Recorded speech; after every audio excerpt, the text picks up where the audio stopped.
brick. Brick by brick, ladies and gentlemen, how y'all doing? Dave Jones, J Dam in the building. We got a lot to get. We got a lot for this episode. Coming in fresh on some topics. It's been a big week, but before we get to all that, hit the subscribe button. YouTube, do us a favor, hit that subscribe button real quick. Smash that like button. You know how they be saying that on the videos. Smash that like button. But yeah, man, what's good, J Dam? Man, chilling, man. Sun's out. Holiday weekend. It's gonna be a good one. Yeah, gonna be a good one. It's been a big week, man. There's lots been going on. Let's just jump right into it, man. Kaitlyn Clark and Angel Reese. I like. What are your thoughts, man? Like, where are you at on the whole situation? What have you seen? I mean, I saw the foul, saw all the stuff, and I don't know. I think the media and Angel Reese made it way bigger than it needs to be. Like, real. Like, I think that foul wasn't that damn hard. You know what I'm saying? Like, I get it's a little extra. All in too. You see how she fell? It felt hella nasty. You know what I'm saying? Like, like, I don't know. I think that any way, like, and don't get me wrong, I like what Angel Reese, like, in terms of like standing up and talking to the media, but also I think she needs, like, she overly acts like she's getting targeted by, like, she got a thing against Kaitlyn. I don't think Kaitlyn really cares about her besides what the media says. You know what I'm saying? Like, yeah, Angel pushed the other teammate first on a rebound, and Kaitlyn gave her a nice hard foul. Other than that, like, man, just get your ass up and shoot your free throws. Like, didn't she foul her back too? Like, did she? I don't know. I didn't watch the game, but I think there's a foul the other way too, or something. It might have been. I don't know. It's just way bigger. Like, they act like, I don't know, Kaitlyn got something. Like, it was a normal foul. Angel Reese flopped, in my opinion. Man, I don't know. It's just blown up. Like, yeah. Angel Reese is a great basketball player. She's also really dramatic. She's Draymond Green. She's like Draymond. It's like Draymond saying, like, and I know you're a Warriors fan, bro, but like Draymond saying, I'm sick of being painted as an angry black man. Nigga, you was just on the damn video socking a dude, like folding Jordan Poole. Yeah. You kicked the dude in the nuts the week before that. Like, I'm just saying, like, bro, I'm not saying that. I'm just saying that you do be you do be putting in work. I don't know. I think that Angel Reese doesn't help situations by like, if someone asks you a question about something, like, her overly next question, bro, the damn question. I know you seen the film. You barely got touched. You know what I'm saying? Like, I think that it's worse, like, her always answering questions like that, and like, versus how even Shador was painted in his responses. You know what I'm saying? Mm-hmm. Like, Shador's arrogant. He does this, and then he dropped to the damn third round. Angel Reese talks like that every interview. Like, she's confident. She doesn't. I mean, Shador's answers are better than Angel Reese's answers, in my opinion, and he got painted. At least he answers the damn questions, and he's like, "Nah, I've worked on this." She just be, oh no, man. I think they both don't like each other, right? Yeah. Like, you got two basketball players don't like each other. One happens to be black, one happens to be white. They have I think it's good for I think it could be good for the women's sports if it was handled the right way. You know what I mean? Sure. Like, I feel like Kaitlyn's doing the right thing, I feel like. And I feel like it's okay if two players don't like each other. It's just it can be both things too. There is an audience for Kaitlyn Clark that's MAGA, that's like white supremacist, and they want to use her as a proxy for white supremacy or something, like weird stuff. I'm like, bro, I like Kaitlyn Clark because she's dope. She's a dog. And she's a good ass basketball player. And I enjoy watching her play basketball. She's a hooper. And then you got the Angel Reese, like, you got these. It's like these extreme audience members, like the peanut gallery that comes in and starts in part. I'm like, you weren't even watching hoop 2 weeks ago. Yeah, exactly. You know what I'm saying? Like, you just saw the clip and said, oh, and now you're just jumping in because you want to. Like, and that's the one thing I don't like about it, is making it overly like about race, where it's, instead of just competitive hoop. Like, we got the NBA Finals MVPs going at it, or you know what I'm saying? We got SGA and Joker, and no one made that, pick one side. You know what I'm saying? Right. It wasn't white people try to get, we need Joker. You know what I'm saying? I don't know if it's because he's foreign, but it's like they overly do it with Kaitlyn Clark versus Angel Reese. And if you take that out, they both brought a lot to the game. You know what I'm saying? Mhm. I'm like in Agreed. terms of viewership, everything. Like, and I don't know, Kaitlyn Clark, she's nice. Like, I just be seeing some Facebook posts, and it's like, damn, why are you guys even looking at it like that? Like, Right. bro, she's dropping this. She's a 3-point record. Like when she broke the record, you got all this racial stuff about, oh no, she didn't really do this because this person, they want to hide this. And it's like, bro, she's just out there hooping. Like, you guys are, the media's putting certain things behind her. And I mean, that's unfair to her because she's just out there giving buckets, triple Yeah, she out doubles, there 30 putting balls. in work, bro. So it's like, I don't know. I'm a fan of, I mean, I'm a fan of Kaitlyn Clark. Angel Reese is nice too. I think Kaitlyn Clark is better in my opinion, but it's just, Yeah.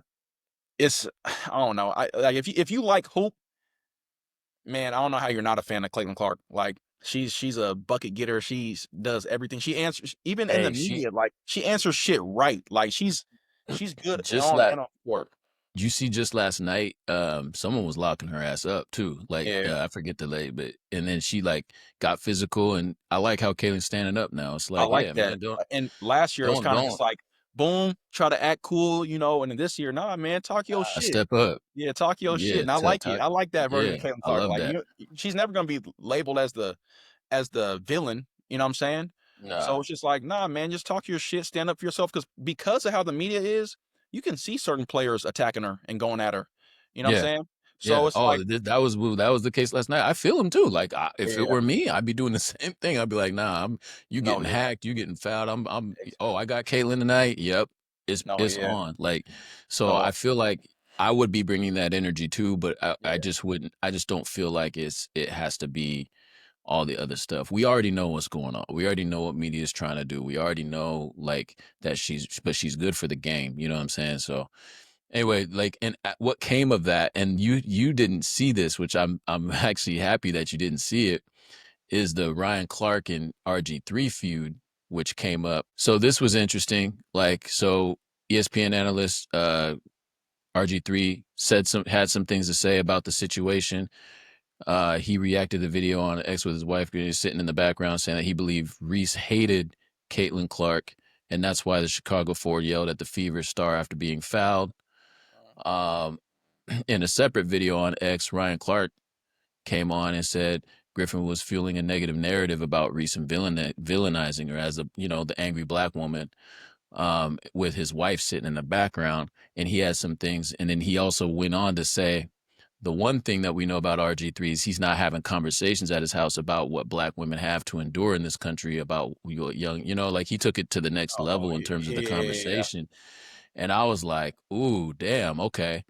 And if you're RG3, when's the last time within your household you had a conversation about what she's dealing with? You haven't been able to do that because in both your marriages, you've been married to white women. You've had the opportunities to have those. You haven't had those opportunities to have those conversations to educate you on how they're feeling, what black women deal with, and what they're seeing when they think of a young Angel Reese. So, he came in guns blazing on that one, like, and there's some truth in that statement.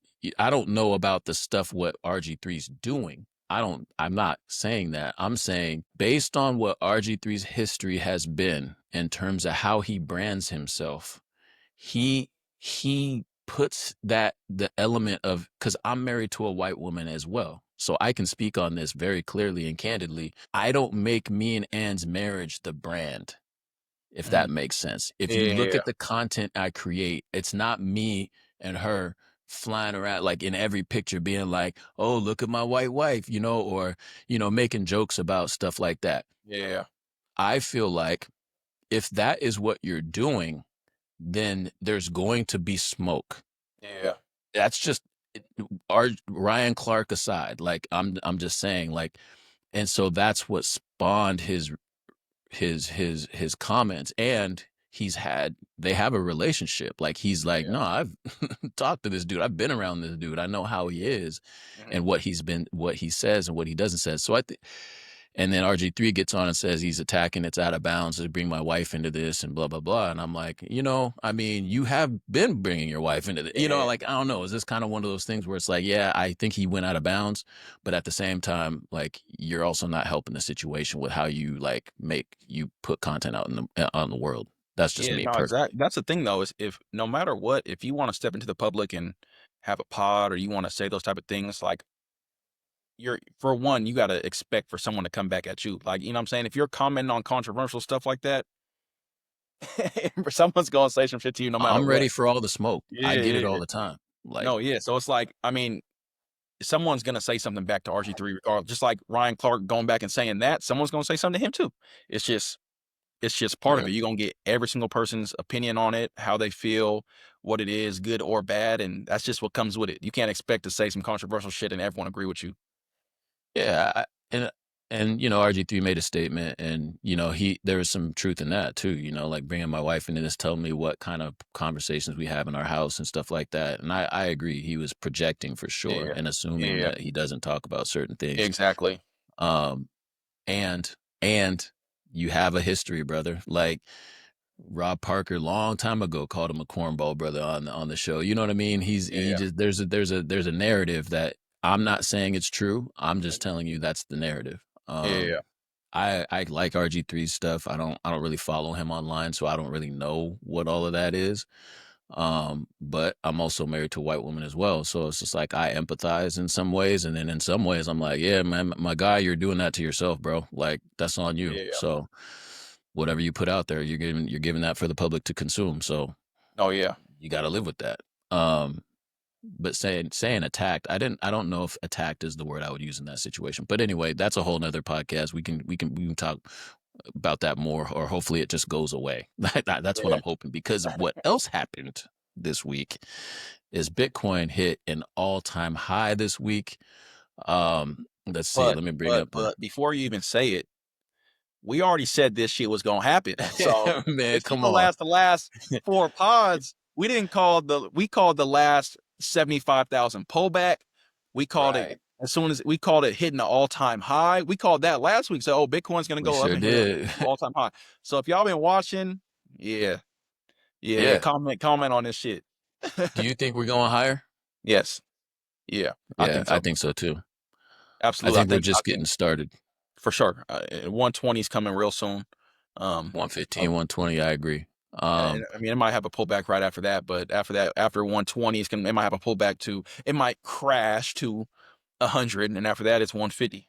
So Yeah, even JP Morgan, Jamie Dimon, CEO, he's been a bear for on Bitcoin for years, since 2016. They're finally allowing JP Morgan to issue stable coins, and he's basically like, all right, man, it's here. Like like that was a big deal. yeah, There's another part to this too. So on this one, let's see here. Bitcoin overtakes Amazon as the fifth largest asset, hitting a $2.16 trillion market cap. that's crazy. So I don't like, if you're not in digital assets, or you don't agree, or I'm just telling you to be curious, because I don't understand how you can't at least just be curious when you see this. If you use Microsoft products, if you use Nvidia, you believe in AI, you have an Apple iPhone, you have an Amazon, like Bitcoin is Yeah, bigger than Amazon and Google, bro. which Like is crazy. I'm just that's insane, man. So more news in the crypto world. The Genius Act, actually, Senate voted 62. That's a pretty overwhelming vote in the Senate. On this happened on the 20th, and I believe just yesterday there's it passed again in the House. I'm not all the way. I got to double check on that though. So the Senate earlier on late Monday voted 66 to 22 for the Genius Act, and that's a bill that basically regulates stable coins. So stable coins, basically, so the Genius Act concerns the issuance and exchange of stable coins, a form of digital currency backed by another form of currency, by the dollar. So the stable coins are basically not volatile. They are pegged to the dollar. You have USDC, which is Circle, and then you have USDT, which is Tether. And I think Worldwide Liberty, which is Donald Trump's financial arm, they issued a stable coin recently, and there's some crazy stuff going on there. I think that's here in March, Trump-backed crypto firm World Liberty Financial issued a stable coin USD1. An Abu Dhabi-based investment firm earlier this month used the stablecoin to make a $2 billion investment in crypto exchange Binance, putting Trump's company like there's so much going on right now. And here's the sad part about this is like 45, the orange man, is like, we need him to be bullish on digital assets, I believe, because that's the future frontier, in my opinion. But he's not doing, he's such an opportunist and such a greedy bastard. He's not doing it for the good of the world. He's doing it so he can pump his own bags, which it's like you have to take this like stance, but like you got to take the bad that comes along with it, which is him. He's a terrible human being. So I don't, and I want to get to a couple more, and then we can get to our guest because he probably has some, maybe has some takes on this. Also, by the way, none of this is financial advice that we talk about on here. We're degenerates. We are not financial advisors, and don't take my advice. I'm a degenerate. Everything's going to zero, so don't listen to me. But you're here for the degeneracy, so most likely. Let's see here. There's one more thing. It is let's see, Circle. This is huge. Circle has explored a potential $5 billion sale to Coinbase or Ripple. We want Coinbase to get this. Ripple is XRP, but like they're now battling over Circle, which is the USDC stablecoin. Which, bro, if Coinbase gets USDC Circle, they've already just purchased a futures platform, not like 2 weeks ago. They're just, oh man, the floodgates are opening up here in the digital asset space. We talked about, is Bitcoin going higher? And I remember last time I was trying to get the global M2 liquidity chart out. So Bitcoin's price is about 80% correlated in its existence since 2000, I believe, 8, correlated to the M2 global liquidity. And has about a 90-day lag. And so global liquidity actually in other countries and whatnot has been going crazy. The M2 global money supply has been going like this. And Bitcoin has lagged it 90 days. So this chart basically shows it moves it backwards so that the lag is like in line with it. So if this is true, if it even goes down even a little bit, but it follows the trend, we're looking at potentially, we're looking at a higher Bitcoin. So this is what I'm looking at. This is what I don't know where the top is going to be. I have no clue, but looking at the global M2 is what I'm looking at. And when I look at the traditional finance CEOs, what they're saying is diversifying into global assets like other countries' assets and whatnot.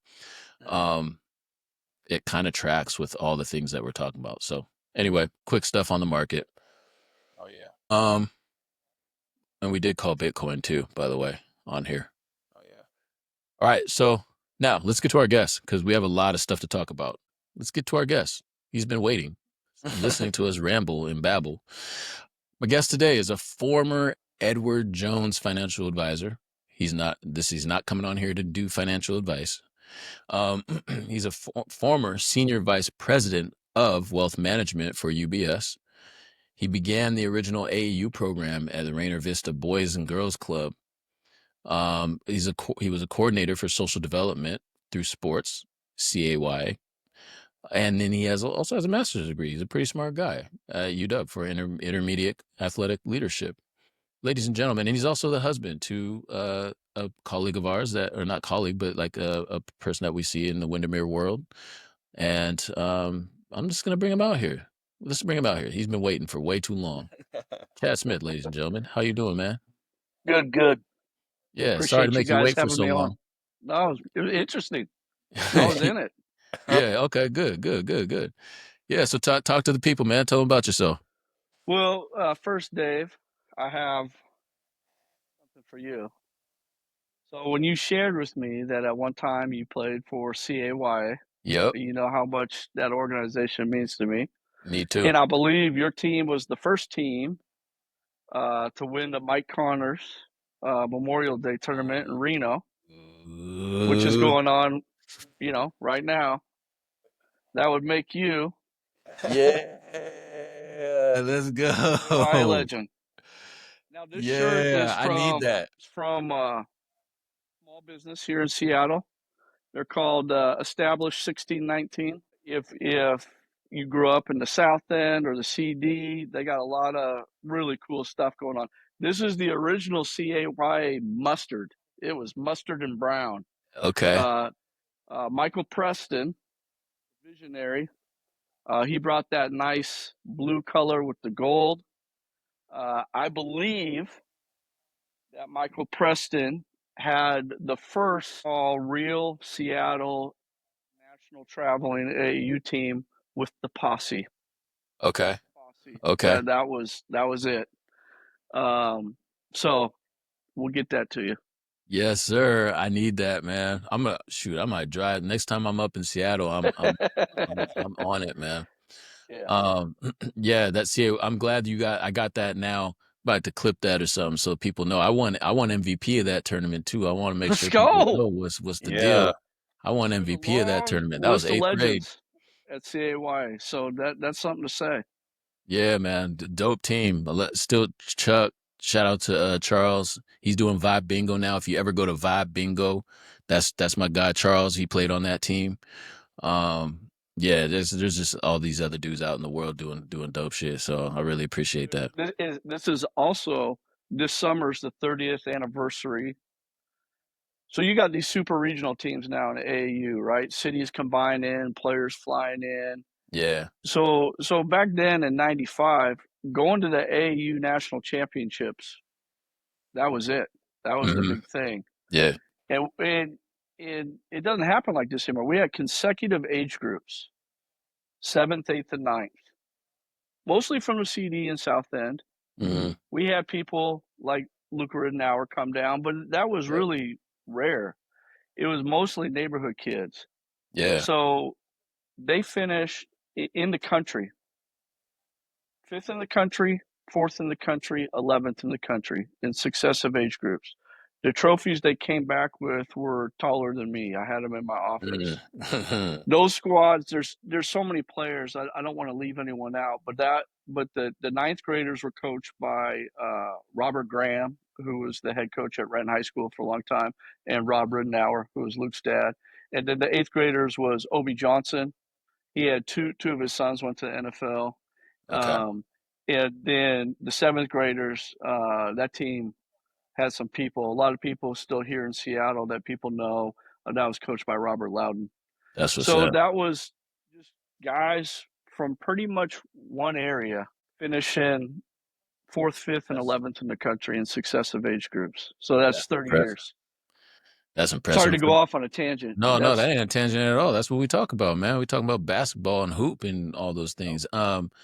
And for those that aren't following, like, or that don't know about CAY or whatever, like, that's now Seattle Rotary. You know, CAY was Rotary before Rotary. It was yeah, Michael basically. Preston's vision.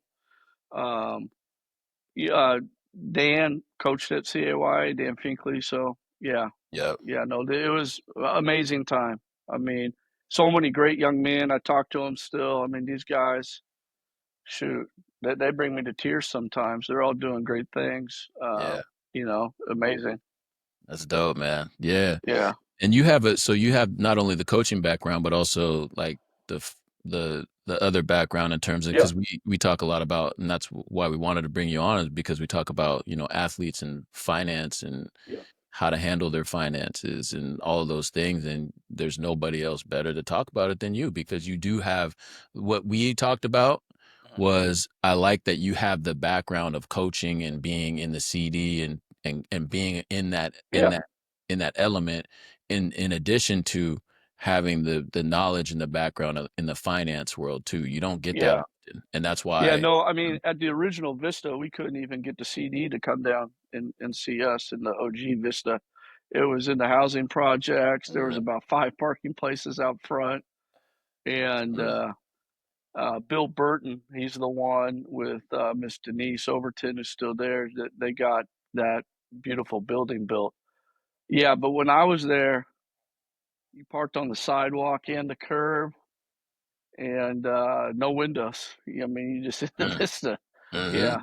So, and then from that to the wealth management. So it's a long journey. Yeah, for sure. Yeah. So tell us a little bit about like, like where did you get this passion from for like financial well, like how did you end up there? Like, is that I always thought I was going to still coach. I mean, I always thought I was still coach. My dad worked for the Washington State Ferries, didn't go to college. My mom worked in the banks, didn't go to college. And Laura was doing so well in real estate, and I saw a show that inspired me. It was actually one of the Oprah episodes, and I'm like, if I start to understand how to handle money and investing, I mean, you got real estate, you got investing. I'm like, this could be a thing. So I was still coaching at the time, and then I went into it, and it's I'm super grateful for what I learned, but it also took me away from coaching, which was hard. Yeah. Because we're raising kids. Plus, this job was very, very full time. When you're managing people's life savings. Yeah. Yeah. So that's, and then you ended up at what was it? The firm. Was the firm? UBS. UBS was one firm. Yeah. What is Edward that? Jones was one firm. Yeah. So what's UBS? Is that like just a firm like Edward Jones, or is it? UBS was more ultra high net worth, Okay. high net worth type clients. Downtown. Uh, um, you could say, well, I mean, you could say that it was a more sophisticated way of doing wealth management, but also sometimes markets ebb and flow, and you look at the comeback, and you're like, man, I could have just owned XYZ and probably been at the same point. So it depends on what you think is sophisticated. Yeah. Yeah. I mean, but definitely by great people at both places. Okay. Relationship wise, how to truly care for people, portfolio wise, I mean, just too many to name. And they gave so much of their time and intellect to me. Very fortunate. Yeah. Yeah. You talk about sudden wealth a lot, or not a lot, but that's something that that's a big thing in the athlete world. You mentioned that, and I haven't heard it framed like that. For one, because I'm not in the wealth in the finance world, so I'm by proxy just because of real estate. But Sure. But like, define sudden wealth, and what do you mean by that? That's great, because I don't think it's defined. A lot of firms just say sudden wealth. Sudden wealth could be like a lottery winner. Okay. Sudden wealth for NIL or rookie contract, is all of a sudden you get this bag. How I think of it is like if retirement was a mountain and you're climbing it, most of us are walking up this mountain for 30 or 40 years, and we're taking some money aside at each of these rest stops. And the hope is after we get to the top of this mountain at year 36, we've stacked enough money aside to have for the rest of our life. Athletes, what happens is they start out on the path on the mountain. A helicopter just drops them a huge bag, and you're giddy with it because you're rich. And people forget to tell you, no. You gotta have your money at 45 on what you were paid at 25. So you gotta lug up this whole mountain because you're still gonna need money in the future. So they get it all up front, and that's a problem, And quite frankly, the second problem for athletes is, I'm fortunate to been at the Vista CAY. I actually worked at Rotary, their summer day camp, way back in the day. When you're talking about socioeconomic structure and and athletes from, what we would call the hood, trust is small.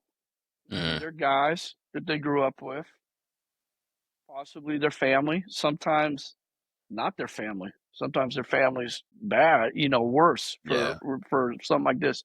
And so they got their people they could trust. A lot of times those people don't understand about money and investing. But the people that do understand about money investing, you don't know if you could trust. Right. And you look at the athlete fraud rate, and that's proven out. That's facts. Proven out. And so there was a great article in Sports Illustrated. Pablo S. Torres, he wrote an article, The How and Why Athletes Go Broke. And I think it was Rocket Ishmael. I think this was the quote. He said, I went into financial advisor's office, and he said some things, and it was like listening to Charlie Brown's teacher. You remember Charlie Brown's teacher is like, oh yeah, wah, wah, womp wah, womp womp. He walked out. He said, I don't understand what they're saying, all the financial jargon, right? So then they're forced to blindly trust someone, because they got their career to worry about.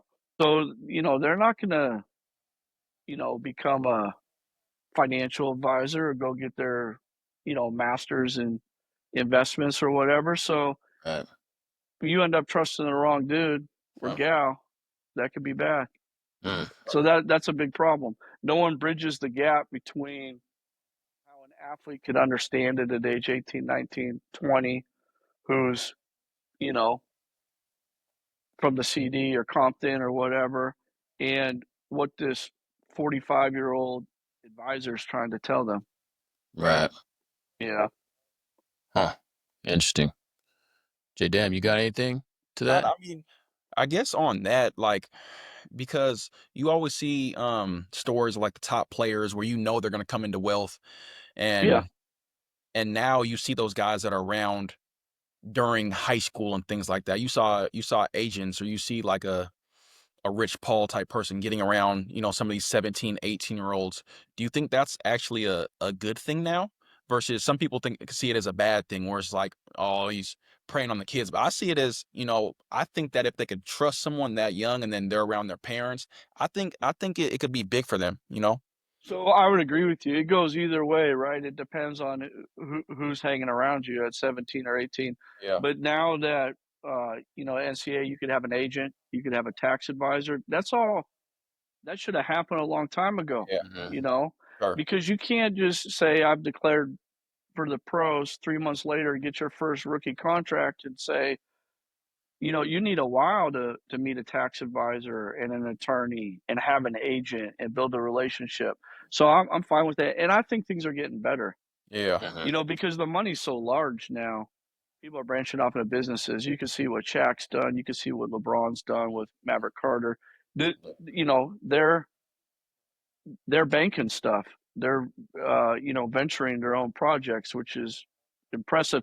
And so then vets talk to younger guys in the league, talk to guys that are obviously going to be in the league at some time, even if they're young, like 17 or 18. I think that all helps.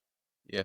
Do you think it's better for when someone does come across that person that can help them before they come into sudden wealth? Do you think it's important for that person to explain to the athlete kind of what their investments are, or just you think an athlete should just, hey, I trust you, here's the bag? No, never. I'm glad you said. I know players that I asked them what they're doing with their investments.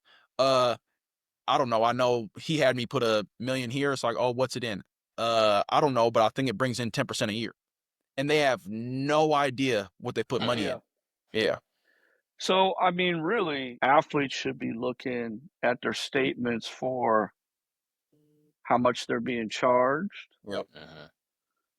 What is their return? Because it's usually listed right there. They should be asking a lot of questions. It's like everything else. If you're going to be wealthy for a long time, the more questions you start asking now, you still may not understand the answer. But in year 3, you might be like, I get that now. Yep. You need to collect. Because I'll tell you, I got a quote from Jamal Mashburn. Let me pull that up somewhere. So this was on a 30 for 30 that ESPN did. They did, I think it was called Broke. 30 for 30 Yeah, Broke. that was a good one. Yeah, that was Yeah. good. I mean, so he said it's very difficult. Like you become a CEO of a corporation before you're ready to do the job. Dang. And he's right, because really you get in two jobs when you get an NIL bag or you go to any league. Yep. You got what you got to take care of athletically, and then you got your brand and the income that you're bringing in. Yep. And if you don't become informed on your money, it's yours. Oh yeah. You did it. You might have had a lot of help from a lot of people, coaches, parents, friends, but it's yours. Yep. If you don't eventually take ownership of that, it could be a bad thing. That's where people get some frauds. They really trust the wrong people. So I get it. You know, it takes a long time to learn that. But the person that of your story, he or she should be asking yearly questions. Oh You yeah, know, absolutely. And I agree with that. I've mentioned that to him, but at the time it was just like first couple years in the league, they told him here's a financial person, and it was like, oh, put $1 million into this, and they just gave him $1 million, and blindly still doesn't know what it's in. that's crazy. Versus it's It's like, it's yeah, it's crazy. it's a different world. Like I got a call from someone last week, and it was from someone that got a call from an agent, and the agent asked, "Can you know, help me like choose a financial advisor?" And the person said, "Yeah, I could do that. I could give you some things. You could interview some people, decide who you like." And he goes, "But there's one other thing." And he's like, "Well, what is that?" He goes, "I'm gonna need a cut." Well, that's not legal. You have to be licensed to be able to accept the referral fee. Right. So he's like, "Well, you can't do that. So I can't help you." And he goes, "Well, wait a minute. I got another player that's working with, you know, so and so, and he's giving me a cut." So imagine as a player if you're being shopped and you don't know it. Some players may know they're being shopped. They may be like, "Hey, I like my agent. You know, if you could create some income streams, that's fine with me." But if you don't know you're being shopped, Yeah. guy or gal supposed to represent you? Yeah. Yep. What's that mean, being shopped? Well, the agent's taking care of who the financial advisor is going to be, Okay. and the agent's shopping his player right now and trying to get a kickback. Yep. Got it. Got it. And like what I'm saying, some players might they probably don't know that that's not legal unless the agent was a licensed financial advisor. But some players may be like, that doesn't bother me. Yeah. But I'm saying if you don't, I can see how it happens a lot. I'm sure it happens a lot. Absolutely. if you don't know about it, client, you're the talent. They Oh yeah. represent you. It's not the other way around. Oh Hmm. yeah. Interesting. I've heard a lot of stories before the NIL stuff where, you know, high school coaches and even parents are damn near doing the shopping. You know, it's like, hey, you want me to persuade him to go there? Well, you know, what am Yeah, I do this? Or, you know, that's old school AAU, Jordan. That's how it was done, man. Not by me. No, man. But that you heard that. He was like, well, he's an Adidas guy or he's a Nike guy and he's yeah. gonna need XYZ. Yep. And you know, and you kinda I knew enough because we had recruitable players back then at CAY, Rainier Vista, all that stuff. You kind of hear who those programs were back then. Mm-hmm. Yeah. Now it's all legal, so you know they just come out in the open and offer the stuff right up front. Yep. That's crazy. What's the biggest, like, in your experience, the biggest mistake that young athletes can make, like, in all of They, this that we're talking they're, about? that's a great question. There's two of them. They don't understand the time value of money, Mm, and they're in a hurry to be a businessman too soon. mm, mm, Look at LeBron and Shaq. This is 20 years of understanding their career, um, receiving money, talking to a lot of people. Magic Johnson the same way. I see rookies come in. I'm gonna have a clothing line. I'm gonna do this. We're gonna start this project. You've done the hard part. You're wealthy first, and then Measure your steps slowly. So I brought this one thing. This is so when I was at the UW getting my master's in the intercollegiate athletics, we talked in my presentation. I had something about compounding of money. So you guys be truthful with me here. Would you rather have 1 penny a day doubled for 30 days, or that I give you $500,000? You said what really sounds like the better deal? You said 1 penny a day, but it doubles For 30 days. For 30 days. Does it compound? So not 1 penny, but does the penny compound? Yeah, it doubles. So next day is 2 cents. It doubles, yeah. So 1 becomes 2 cents. I mean, that 500K sounds way better. That 500 sounds good, but I'm taking that because I'm thinking about what day 15 looks like for that double. Well, you know what's crazy is it takes the longest time. You're thinking this was the dumbest thing I've ever done still by like day 19, 20, because it's not that much money. But day 26, it hits 300,000, but it's still not. I mean, what's better, 500 or those last 4 days? That's what my crypto bags feel like, because I've been getting burnt for I've been all the whole bear market, and I'm waiting. I'm just waiting for this banana zone. The banana zone's coming. It's gonna be like, oh yeah, it's gonna be like 10% good times, but that good times and that 10%. So I use that. This is the long-term view of money. And like we said at the beginning, you're going to need money at 45, and it's going to be based on what you were paid at 25. And another way to say it is because you get the bag, right? It's amazing. You know, do you want to be rich for a while, or do you want to be wealthy forever? It's a mindset decision. And I think for most athletes, they're so competitive. They've been hustling their whole life. It's scratching and clawing to get to the top, elite there. They carry that mode initially when they first get paid. No. You've been paid. It's there. You don't have to rush out and do something with it. You don't got to go create your clothing line or open a restaurant right now. You got the hard part. What I see is the people who just become wealthier and wealthier. They understand a longer term view. They understand compounding, which we just went over with the penny a day. And I think that, I mean, that's one of the big things that needs to get out there. That's good. That's good stuff. The other thing that shocks you guys, Dave, is if you're a $50 million guy, that's $10 million a year, right? What you really need to know is you're a 5-year, $2.5 million guy for $25 million, because them taxes are coming right off the top. I was just about to ask about the taxes. I was like, man, like, because that's the part that I didn't know when I came in. Man, you're like, gross and net. What is this, man? You know? And you're in a high tax bracket. Some of these states that you get drafted to may have a state income tax. You got your agent fees. So all your friends and family and the people that want to target you, they're like, hey, so-and-so, Dave got 50 million. Dave hasn't even spent his money. He's got 25 million. Okay. Right. So, you know, you got to understand and work with that. That's crazy. Yeah. I mean, cause that's a big, the taxes on those is huge. Think of those weekly paychecks. I mean, they're big ones.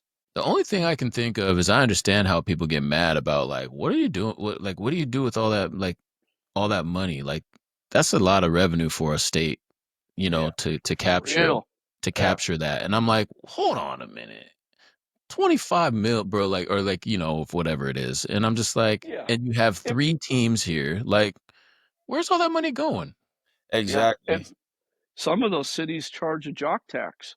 So the players coming in, about that. I don't know what states they are. Let's just say it's California, because they got a lot of taxes up there.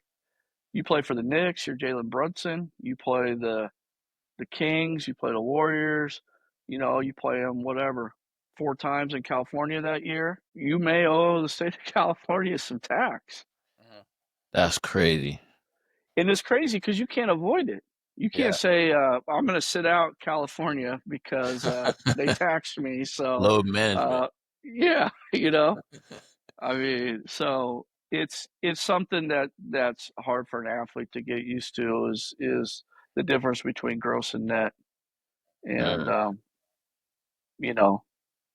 it's a These big are slice. bars, man. Like I hope, a lot of athletes, and I'll be sending this to a lot of athletes this episode, because I think this is what we've wanted for this platform, really. And before I get done, before we get done with the whole, we still have some to go, but I just wanted to let people to know too, is you're our house financial guy.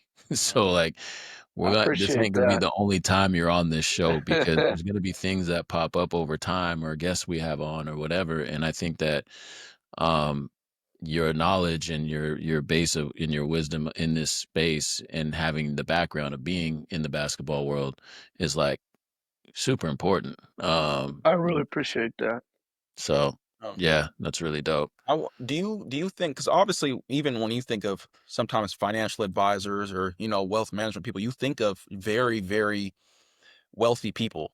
Do you think, is there a good amount, let's just say, instead of an NBA guy, what about an overseas guy? Maybe he came into $100,000 contract, or even a regular 9-to-5er that wants to slowly build wealth for his family, leave something for his kids. Right. Is there, obviously there's completely different, it's probably a whole different plan, but do you think those type of guys should look for an advisor or someone to help them, I guess, speed up their plan? Because obviously if someone comes across 20 million, that's weird. But what about a I got 3 kids, I'm 33. What if it's okay, I want to have this done by 50? Do you think I should go into finding a financial advisor, or, like I said, an overseas player or something? Man, that's a great question. I'll start with the overseas players. It's still a lot of money to them. For sure. Yeah. I came out, one of my first jobs out of college was CAY, nonprofit. I wasn't making a lot of money. I got myself a car like every other young person. And but those overseas guys are making a lot more in relation to a lot of 21-year-olds, depending on where they're at overseas and what their contract is. So with them, I would say, fine, you want to sort something out because you're going to have excess. Anytime you got some substantial excess, you might want to investigate it. They may want to go through you and buy a rental house. You just want to get a plan for it. And then as far as your situation, I still think it's who is hustling for you. I had a very, very successful orthodontist who's a family friend. They probably have the biggest practice here in Washington. And, a decade ago, we were talking, and he said, I went out and got my financial advisor when things really, really started to pop. And he goes, and I purposely didn't choose the guy that's 5 years from retirement and had made it in the industry because I wanted someone who was still hungry and was going to look after me. So I also think AI be able to index through the firms. And by the way, I should stop here. I'm giving you personal financial advice, which I can't do. And I'm also getting specific, but I'm just saying a person can find out a lot about indexing and diversification and do it through many different companies now for very low fees. Yeah. And you could just research quicker than ever before. Yeah. You could do something, so quick, and you'll be able to understand what's right for you right away. So, but that's a great question. There's like AI agents now. I mean, at some point you're going to be able to send your AI agent out there and, give it the parameters of what you want and go from there. I mean, a lot of firms now that you'll just say, I'm this age. Yep. This is what I consider my risk tolerance. And they'll give you a robo portfolio that every year they adjust a little bit and they balance it out. Sure. And then it's your job to say, well, I don't feel like this is my risk tolerance anymore. I've got more conservative, and the portfolio just changes. But it is kind of robo advisor. Yeah. Yeah. Yeah, I imagine, because I imagine, say, for example, your risk profile probably decreases as your bag gets bigger. Like you're not looking for you're looking for a modest return that's consistent and sustainable, but depending on the market, though, because, like, for example, the bond market right now, people are not going for that 5% because it's all case specific, and that is the generalization. And also longevity plays a role now in terms of, we could have people have discussions about how much risk people need to take if they're going to live till 95 now and things like that. So there's so much information to take in. And that's when you start having like those type of questions, that's when, if you find a really good advisor, and don't be afraid to try someone out. If you don't like them, you could switch. Exactly. I just ask in terms of, because I feel like if someone, starts a business, has a LLC, I think that sometimes they get caught up in, just random Instagram posts, not understanding certain write-offs and things like, because I have people always try to say it to me like, bro, you got a business, get a G-Wagon for a write-off. And it's like, you still got to pay for the G-Wagon. You know what I'm saying? Like, you still got to buy the wagon, but people don't, they just think like, oh, this is a write-off, I have to buy it. And it's like, no, people, I think they need a little bit of structure and guidance in terms of structuring their write-offs and what are good tax breaks, and if they should be a LLC or a S corp. And because I mean, I've went through with this business 5 years of different steps going into other things, and it's like I almost had to learn as I was going, like, oh well, if I do change to an S corp, I was supposed to put myself on salary right away, and things like that. So I feel like it's good to find someone that can guide them a little bit in the right direction. I mean, without a doubt, I see those posts too, and then we take them to our tax accountant, and he's like, you still got to pay the $1,600 a month to roll that thing. I'm like, people this send doesn't me seem like that good of a people send it to me on the gram like, bro, is this true? You should do this. And it's like, hell no. So I mean, always there. Like once you have a business, I mean, I think you probably should have a good tax advisor. I mean, because people like me, we've been in enough client meetings with family CPAs and family estate planning. I mean, we could follow along, and we know some stuff, and we may even be right sometimes. We maybe say like, I know what this guy or gal is going to say, but you really want someone that's in that profession day in, day out. And like for NIL guys, this is not advice. This is you go talk to your parents. Yep. And you go talk to a good tax person, but they should probably have an LLC. Yeah. Because they could 100%. potentially have some write-offs as a business entity with an LLC. And, like for an NIL athlete, they also may want to ask that tax person state of residency questions, because that could matter to them. So, for example, we don't have a state income tax here still. We don't, right? They tried to pass one here in Washington. I don't think we have one. Not sure.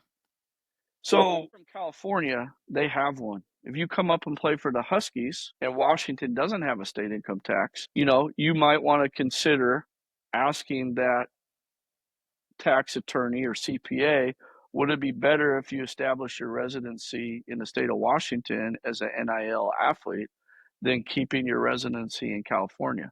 That may be something that you'd go over with a tax advisor.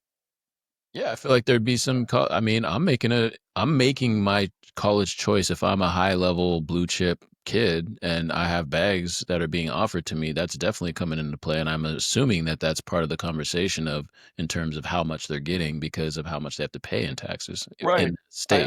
I think so, and I think the college programs that are good at this now, they start showing you that right off the bat.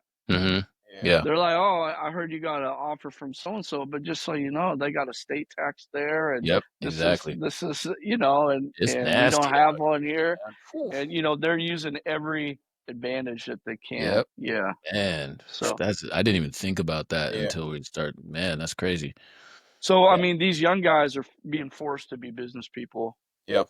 So much earlier, which I think is positive. Goes back, Jordan, one of your original questions: is it good to have some people around you when you're 17? Yes, especially if they're the right people. Oh yeah, Yeah. absolutely. And that's that. I feel like that comes down to the reason we started the pod. The reason we're getting the division is just like there's at least me. I didn't have people in my circle teaching me things. I missed out on opportunities when I was in college just for not having those people around and just not being knowledgeable in certain situations. So it's like, okay, well now that I'm still got a lot of learning to do, but it's like, how do we make it so people our age or just anyone in general can touch base with us and get free game and guide them in the right direction for sure. Totally. I think that's great. Yeah. So there's something else you mentioned, the ability to say no. What do you mean by that? In terms of athletes? That's one of the other biggest problems is the quicker you could get comfortable with saying no, it will have an effect on your net worth. Or I could even say it another way. Your ability no will affect your net worth one way or the other, higher or lower.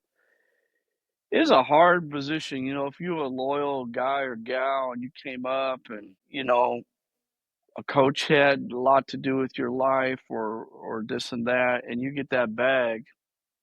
I mean, people come. So first, you got the family problem of saying no.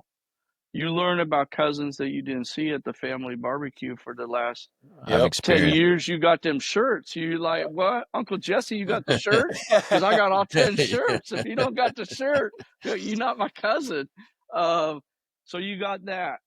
And then you have the pitches, because think about this. There's a lot of wealthy people in this country that no one really knows who they are. You could have passed them by at the mall or the grocery store. You got no idea. But an athlete, salary's public, they're on TV. If they're in a sport with no helmet, man, you've seen what they look like a million times. Yep. And so they get, and the pitch is always good. And there's sometimes a lot of wealthy people involved in the pitch. And so you're like, hey, this guy's starting a skin cream line.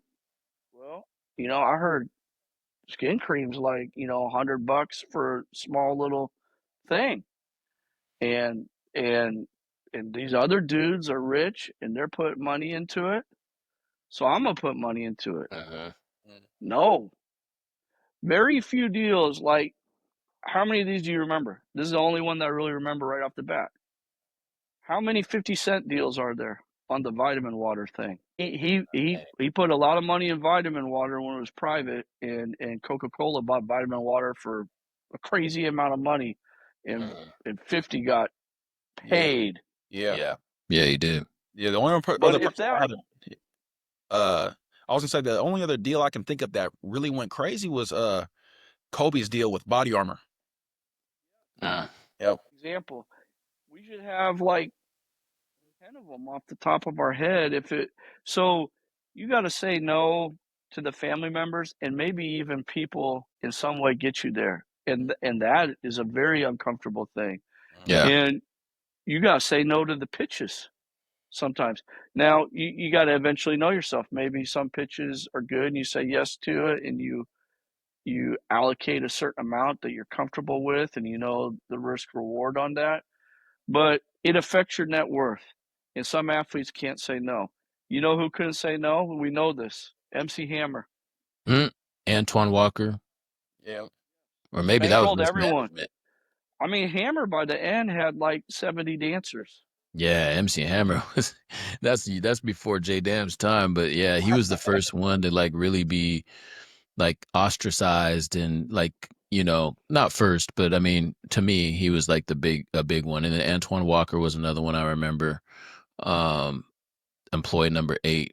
There's just been a lot of miscues, and that's actually what drove me to be a coach and coach the way I wanted to coach the way I did, make the decisions I made, just because I wanted kids to have a better foundation to go out into the world. Yes.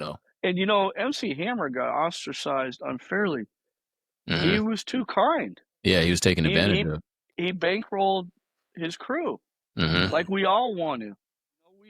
Everyone's grown up with a group, 4 or 5 guys that you're real loyal to, that have your back, and some other people older than you that made a big difference. And you really got to realize that the bag came to you. It's about your talents. And that sounds cold-hearted, but you at least got to get there before you decide what you're going to peel off and give away.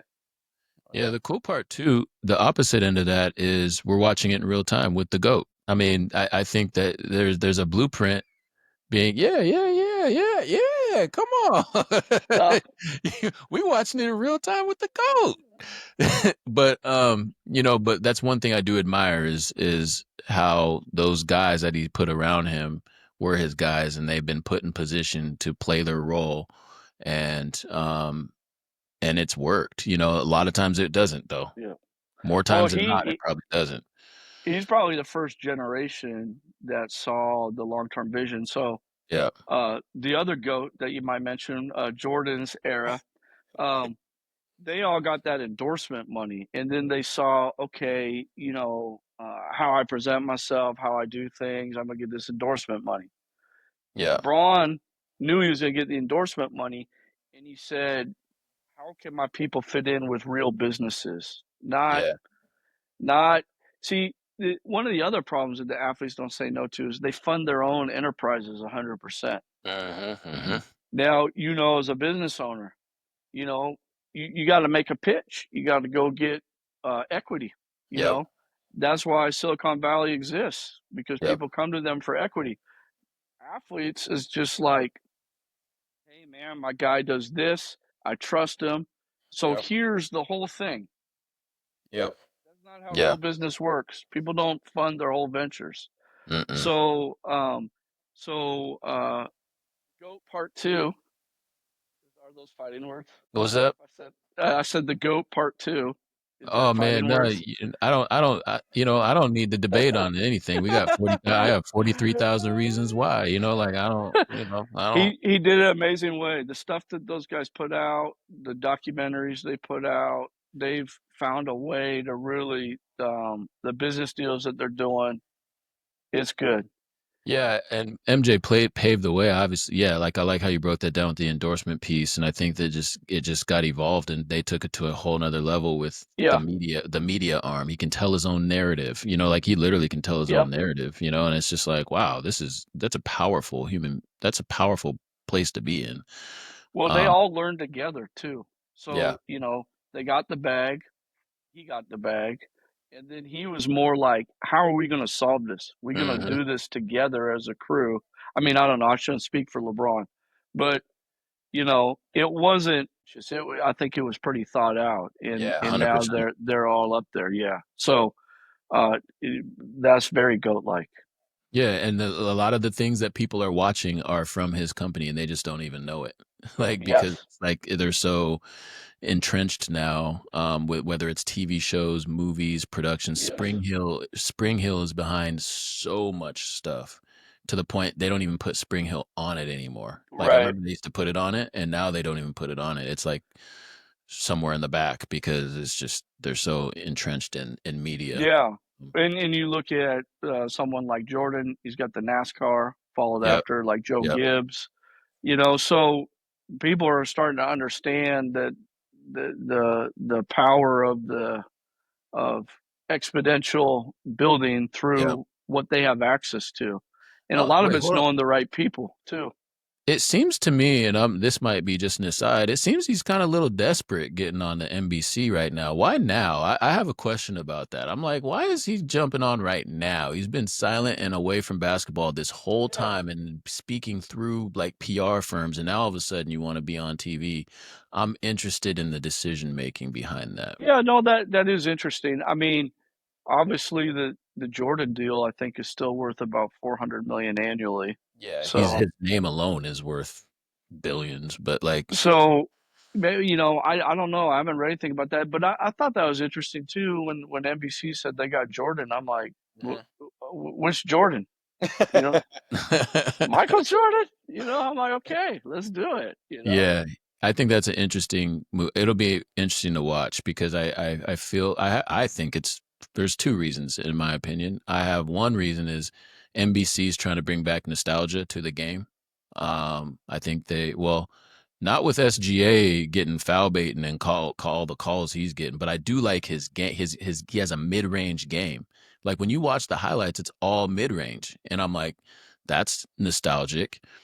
And then you go on to NBC, you're entering the post Braun era, but I think the demo, I think holding on to Jordan is a mistake. I don't think he's going to be good. I just he hasn't been in the public eye, and this is media is nasty now. They're going to take your words and turn it into something. And that mystique, that Jordan mystique that he's had, that's going to go away. And I feel like people get comfortable with you and that mystique will be gone. And then all of a sudden now it's normal to hear you. And I don't know. It's going to be really fascinating to watch, but I do think it's a desperation attempt because the GOAT conversation is leaning in another direction. And I think it's desperation personally, but all the things above. I like that. That's an interesting take because you're probably right. They had the NBA during Jordan's time, NBC. He's a great businessman, so they probably offered him quite a bit like, hey, we want to make this big splash. Yep. NBC, we got the NBA again, and let's bring it back. I mean, we all know that the best show is TNT. I mean, yeah, it's great to see people just how they are, all their personalities, so much knowledge, and that. I mean, that to me is the one that I love listening to. It's gonna be interesting, man. The landscape's changed though since NBC has been around, and I think they're gonna have to. I don't know. I'm fast because I wasn't a fan. I used to listen to games with it turned down and all the narratives and stuff. Like I was like, yeah, I'm off that. And then when TNT and Inside the NBA came around, I was like, yep, that. Yep. I wanted that. I was like, yeah, thank you. And then I dove in. Well, it'll be interesting too, like you said, post LeBron. What's the NBA going to do? They got a lot of great young stars. You got Bron, some Steph, battles AD. brewing. Like you got generational talent leaving. That's the next. Yeah, we're in that post Jordan era where they had Grant Hill and they tried to make him the guy, and then they tried to make, and then it was Kobe, but Kobe had Shaq, and it was just like there wasn't a guy anymore. It was like, no, there's a lot of guys out here now. There's a few, so it'll be interesting to watch in real time. I'm very fast. The NBA is entering like a transitional phase that's going to be really fascinating to see how they come out. I don't know, just interesting to watch. Same thing with college basketball, NIL. Oh, yeah. So basketball in general is in a transitional phase, and LeBron, I don't think we're going to give him the flowers until he's done, and it's going to be like, holy shit, like, wow, like how big of a titan and how much influence he had on how everything moved and the pieces moved. I just think it's going to be crazy when he retires. It'll be interesting. That's Players owe him a lot because he,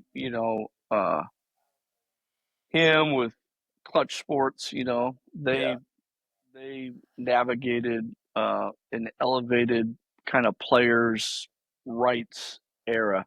Yep. Well, and you know who doesn't get credit for that?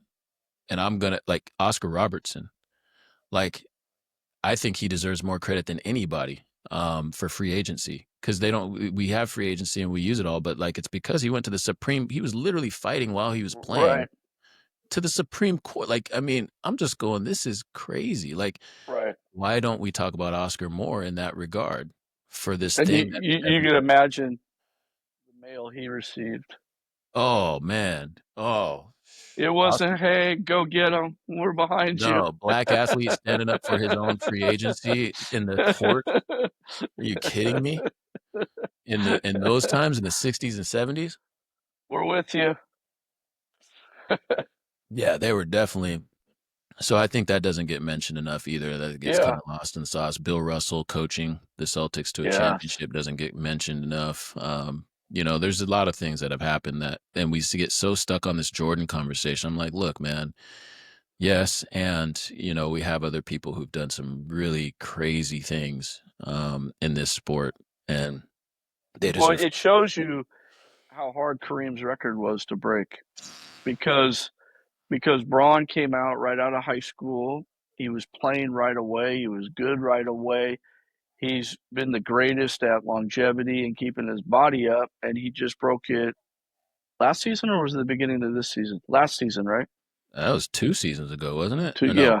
One season. That's what I mean. Like not the year we just are in right now, but you're right. He makes a new one every night. So every basket that goes in, it's a new record. So if you want to watch new records, just watch LeBron. I mean, that's a massive feat, because he's been playing at a pretty high clip, and his body's been pretty good for this whole time.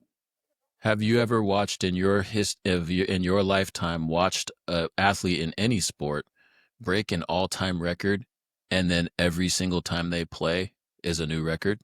Right, that's a good point. I don't know if I have, because I think at one time, I don't know if I have this fact right, but I think Largent broke a record for like most touchdowns or most consecutive games in the touchdowns, but Jerry Rice was like 15 games behind him already. It was like, and so Jerry Rice was right there. I remember Steve didn't have that for too long. But he had it though. It just got passed up, and then so maybe Jerry though, because every ball after that. That's right. Good call. Jerry was piling on. Yeah, good call. Yeah. That's how I feel about Steph hitting threes. Yeah, Steph too. Steph is doing it in real time. Yep. Pause. Yeah. I mean, change the game. When he retires, people, I'm that old school coach where we came from the 90s, where you got to the rack or you were soft. I had really great guards at Vista, good guards at CAY, and you went to the rack. Yeah. Shooting a three was kind of seen as settling. Yeah. And then this guy comes, like, let me just go to the logo. I mean, I remember when he was making his first of many, 2 dribbles past half. I'm like, this is the craziest thing I've ever seen. Now he's changed the game. You got to be a great NBA. People are great shooters. All right. If you watch them in a gym.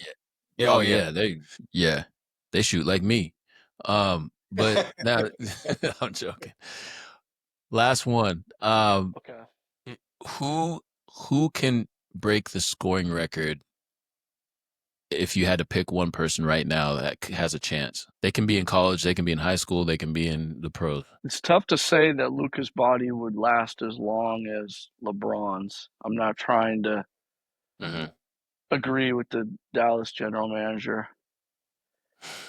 SGA does it in a way that he's around contact a lot, but he doesn't take a lot of contact. Right, he doesn't. That's a great question. Who do you guys think? I think Wemby can, but I don't think he's going to be healthy enough. That's an interesting thing. He's great. I could see Wemby turning into a triple-double leader in sacrificing some points for more blocks and more assists. And even, can you imagine running him into pick and roll where he's not the roll guy? He's the ball handler. Him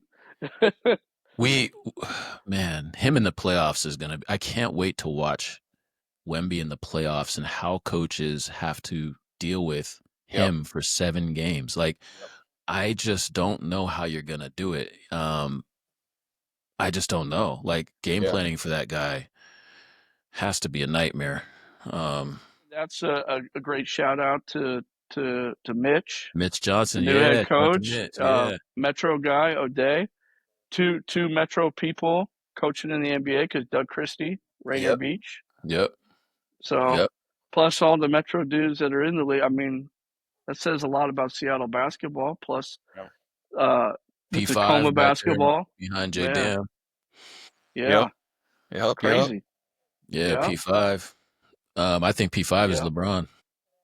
LeBron. But He's really nice. He's got yeah, some skills. yeah, Oh, he reminds me of Bron.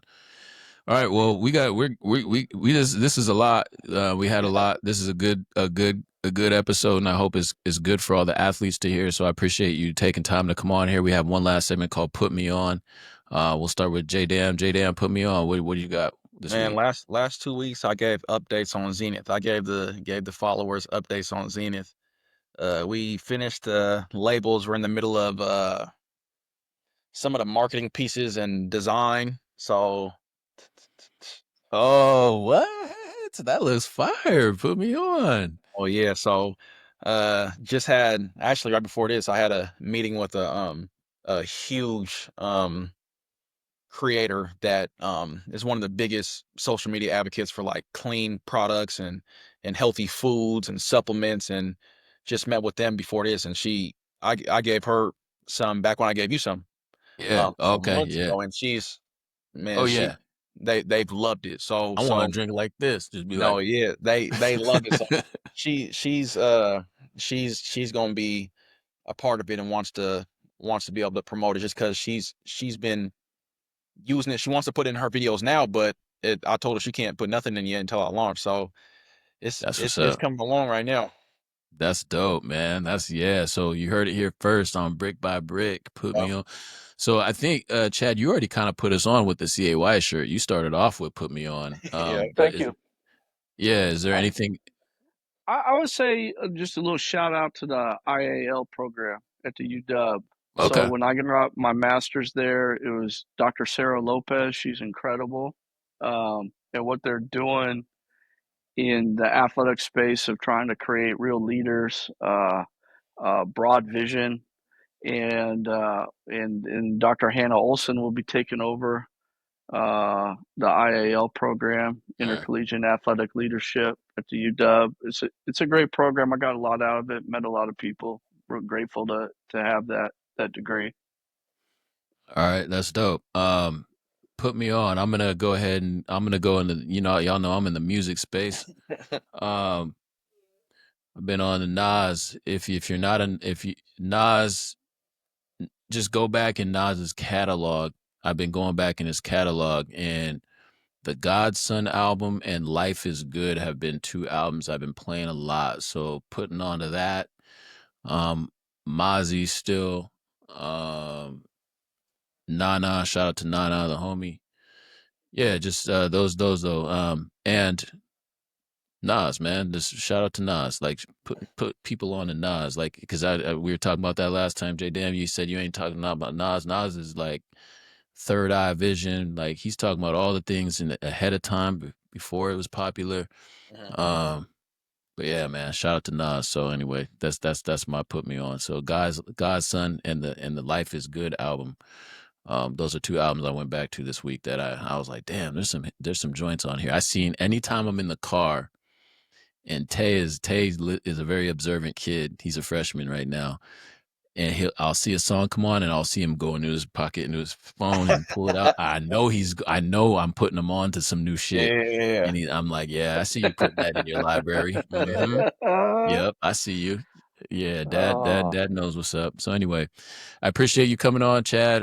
This was thank really you. It dope, was a really pleasure. informative. And this ain't gonna be the last time. You're our resident, financial guy. So we're gonna come to you with all the questions. So Yep. I really appreciate anyway, it. I mean, it's an honor what you guys are doing in the community, business owners giving back, financial literacy. I mean, it's I feel lucky to be on with you guys. man, likewise, it goes both ways, brother. So All with right. that, y'all, brick by brick. Next week we out. Oh, next week we got my man Sam Scholl, Montana State assistant coach. Like yeah, man, that's gonna be a good one too. So Yep. we Nice. got more Can't people wait. coming through. Yeah, it's gonna be dope. It's gonna be a good convo, good stories. We got a really dope Russell Westbrook story to tell. It's I gonna be bet. it's a good story. It's a good Yeah, story. can't wait. So anyway, we'll holla at y'all. Peace. Yep. Thank you. brick by brick.